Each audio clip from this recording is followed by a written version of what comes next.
Fataorin'ny fifaninanana iny dia samy naneho ny heviny ireo mpikirakira sy mpiarakara ity baolina kitra vehivavy ity ka anisan'izany Andriamatoa Patricia Alajerison filohan'ny komision'ny baolina kitra vehivavy eo ihany koa ny mpanazatra rotota ny ekipa izay nikatroka tamin'ity lalao famaranana ity.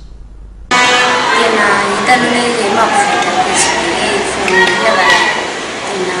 première phase zao no tena be ny tanora misy score hitatra tena neny deuxième phase dia efa nena eny tena neny troisième phase dia tena neny dia hita zany hoe izy hoe mampivoatra izy be dia hitako hoe satria efa ohatrin'ny hoe fanasarana mila ravinahitra dia efa hita be zany hoe fivoarana izy. Mbola tsy misy hoe compétition internationale amin'ny resy club manokana fa izahay rehefa namofonofony champion tamin'ny voavita ny deuxième phase dia mieritreritra hoe maninona moa raha manao lalao ara-piraharahiana nosy rahavavy fotsiny ASCAM mety hoe hiantso tena ny ASCAM fa ny fédération no anamaivana kokoa an'izay lalao ara-piraharahiana izay mety hoe voalohany ilay izy mety ho sarotrarotra fa mbola eo am-pandiniana sy eo am-panomanana izay. Eo ihany koa ny ASCAM dia efa hitady mpilalao tanora somary raha malala ihany hoe fa zokizoko ny mpilalao taorinay dia hikaroka mpilalao tanora izay ary hiezaka miara asa ny fédération ampandrosony football féminin. Izy moa araka ny lazana tao ihany hoe formule vaovao ka tokony zarina zany ny mpijery sy ny ekipa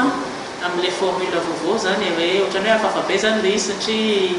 hoe mifa zany raha mite zany président mifa teo hoe izy nahazo an'ilay troisième phase dia ohatrany hoe tsy nisy médaille na zavatra ohatran'izany fa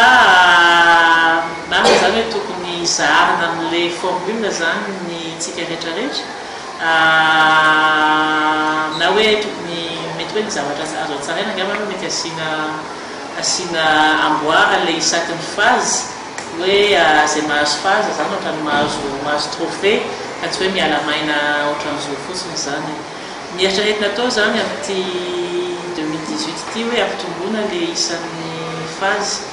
telo zany natao tamin'ny 2017 dia hoe ampitomboana 10 farafaratsiny amin'ny 2018 zay zany hoe dia efa nolazaina tamin'ny conférence de presse tamin'ny tirage au sort izay hoe mitombo ny isan'ny match dia compétitive kokoa zany ny ekipantsika amin'izay fotoana zay. Zay angamba ny tokony atao hoe atsaraina ilay communication amin'izay azon'ny olona rehetrarehetra hoe système ana point ilay izy fa tsisy hoe aller retour isan-kerinandro tsisy hoe match isan-kerinandro fa hoe isakin'ny tournoi dia atsaraina zany ilay compétition mety asiana ny azo eritreretina hoe asiana amboara isakin'ny phase hoe zay mahazo phase ray zany mahazo trophée. Zany zao ny tonga dia raiky azo zany le tafika récapitulatif les zavatra nitranga izy ho zavatra kritika koa grave be satria manquement resaka comportement le izy antsika anisan'ny eritreretina atao hoe surtout hoe élite dikany élite zany hoe tsy hoe zay mahay indrindra fa hoe zay mendrika indrindra koa zany dia atao zany natrany le mendrika zany misy eo zany fahaizana fa eo koa zany le toe-tsaina sy le comportement ka